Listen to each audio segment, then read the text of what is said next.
Goeiedag, Yeshua leer ons bid. Vader, gee ons daaglikse brood en dit is my gebed dat Papa God vandag vir elkeen van ons uit sy troonkamer vars manna sal gee. Ons het die afgelope week gekyk na die wapenrusting van Abba Vader wat bestaan uit die gordel van waarheid. Die waarheid is die grondslag vir ons verdediging. Leuns en misleiding is die vyand se gereedskap en die waarheid help ons om daarteen te staan. Die tweede wapenrusting is die borswapen van geregtigheid. Dit beskerm ons harte en hou ons in die regte verhouding met Papa God en beskerm ons teen die aanvalle van sonde en skuld. Dan die derde wapenrusting wat ons aantrek is die skoene van die evangelie van vrede. Ons staan vas op dit wat Yeshua vir ons gedoen het. Ons gee nooit op of kwit nie. En hierdie skoene berei ons voor om gereed te wees vir die oorlog en om vas te staan. Dan het ons ook die skild van geloof. Geloof help ons om die vurige pyle van twyfel, vrees en versoeking wat die vyand na ons toe werp af te weer. Dan het ons die helm van verlossing. Dit beskerm ons hoof. Dit herinner ons aan ons veilige verlossing in Yeshua en beskerm ons teen twyfel wat ons geloof kan verswak. Dan die derde wapenrusting is die swaard van die gees. Dis die rema, lewende woord van Abba Vader wat ons in staat stel om te veg en om versoekings te weerstaan. Dan wil ek vandag wapen nommer 7 voorstel. Gebed. How do we fight this battle? Op ons knieë voor Abba Vader. Gebed is noodsaaklik vir ons geestelike wapenrusting. Dis wat ons aan Abba Vader verbind hou en ons toelaat om op sy krag en leiding staat te maak. Paulus eindig die wapenrusting van Abba Vader af en sê in Efesiërs 6 vers 17 tot 18 en neem aan die helm van verlossing en die swaard van die gees, dit is die woord van God, terwyl julle met alle gebed en smeking by elke geleentheid bid in die gees en juis daartoe waak met alle volharding en smeking vir al die heiliges. Groot geestelike krag word deur gebed vrygestel wat letterlik die vyand van 'n afstand af aanval en groot struikelblokke wat besig is om gevorm te word uit die weg te ruim. Maak nie werklik saak hoe kundig ons begin raak het met die gebruik van die verskillende geestelike wapens nie, of hoe vrymoedig en dapper ons begin word het nie, want ons as volgers van Yeshua kan nooit dink dat 'n geestelike posisie van oorwinning gehandhaaf kan word sonder 'n lewe van gebed nie. Want dan kan ons sogenaamde kundigheid omswaai tot 'n totale nederlaag. Alles begin met 'n intimiteitsverhouding met Abba Vader. En dit is wat gebed doen. So, hoe gereeld moet ons bid? Neem kennis dat Paulus sê met alle gebed en smeking by elke geleentheid. Die oorspronklike taal teken vir ons Grieks, teken vir ons die prentjie van enige kans wat jy kan kry, enige tyd waar daar 'n geleentheid is. Maak nie saak waar jy is of waarmee jy besig is nie, gebruik elke geleentheid, elke kans wat jy kry, elke seisoen, elke moontlike oomblik, gebruik daardie tyd om te bid. En dis hoekom Paulus sê ook in 1 Tessalonisense 5 vers 17, bid sonder ophou. Hierdie verklaar onomwonde dat gebed nie 'n opsie is vir 'n gelowige wat ernstig is oor sy geestelike lewe nie.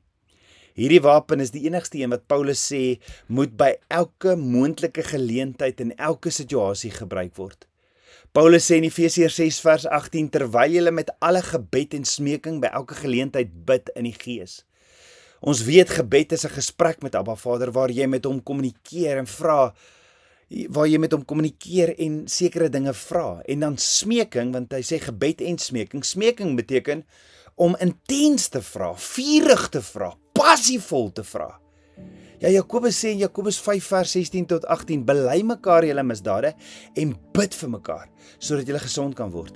Dan sê hy, die vurige gebed van 'n regverdige het groot krag. Nie die amper iemand wat nie 'n woord uitkry nie. Die vurige gebed van 'n regverdige het groot krag. Dan sê Jakobus verder in vers 17 tot 18, Elia was 'n mens net soos ons en hy het ernstig gebid dat dit nie moes reën nie. En dit het op die aarde 3 jaar en 6 maande lank nie gereën nie. En hy het weer gebid en die hemel het reën gegee en die aarde het sy vrug laat uitsprei. Die doeltreffende, vurige gebed van 'n regverdige het groot krag. Dit is dus wat smeking beteken. Maar hier is wat baie belangrik is. Gebed en smeking is 'n groot deel van die liggaam van Yeshua. Dis 'n groot deel van die kerk. Dis wat ons doen. En hoor gou wat sê Jesaja in Jesaja 56 vers 7. Hulle sal ek bring na my heilige berg en ek sal hulle vreugde laat smaak in my huis van gebed. Hulle brandoffers en hulle slagoffers sal welgevallig wees op my altaar, want my huis sal 'n huis van gebed genoem word vir al die volke. So gebed is veronderstel om 'n groot deel van ons lewens as ook 'n groot deel van die kerk, die liggaam van Yeshua in te neem. Jy sien ons worship saam. Ons doen aanbidding saam. Ons bestudeer die woord saam. Maar bid ons saam as liggaam in Vader se huis en by ons eie huise? Bid ons as familie saam? Roep ons kinders en vrouens en familie heeltemal saam? Want gebed is om met Abba Vader te praat. Dis om jou petisie voor Abba Vader te lê, om met hom te praat, en wanneer jy met hom praat, kan jy die las wat op jou lê vir hom gee. Hy sê, ken my en alles en ek sal jou paaie gelyk maak. Maar dalk sê jy, maar ek bid al 3 jaar, maar my man wil net nie verander nie. Of dalk sê jy, weet jy wat, ek bid al 5 jaar vir my seun, maar niks gebeur nie. Of dalk bid jy al 7 jaar vir jou finansies, maar dit raak net nie beter nie, jy sukkel. Of dalk bid jy al hoe lank vir 'n kind vir genesing, of vir 'n familielid vir genesing, of vir Abba Vader se aanraking in jou lewe, of in iemand se lewe, maar sien niks gebeur nie. Of dalk sê jy, maar ek bid al so lank vir die belofte wat Abba Vader vir my het, die droom wat hy vir my het, maar ek weet nie wat dit is nie. Ek weet nie hoe en waaroor jy al hoe lank bid nie, maar ek het 'n boodskap vandag vir jou. Moenie opgee nie. Hou aan bid sonder ophou. Moenie moedeloos raak nie, en moenie ophou wag op Abba Vader nie. Een ding wat ek geleer het van Abba Vader se beproewings in die lewe is dat Abba Vader ons amper nooit vertel hoe lank die beproewinge duur nie. Abba Vader sê nie vir ons hierdie beproewing of hierdie wag op sy belofte in jou lewe, Rolf, gaan 5 maande neem nie. Of Rolf, jy gaan 12 jaar moet wag om voltyds in die bediening te kom nie.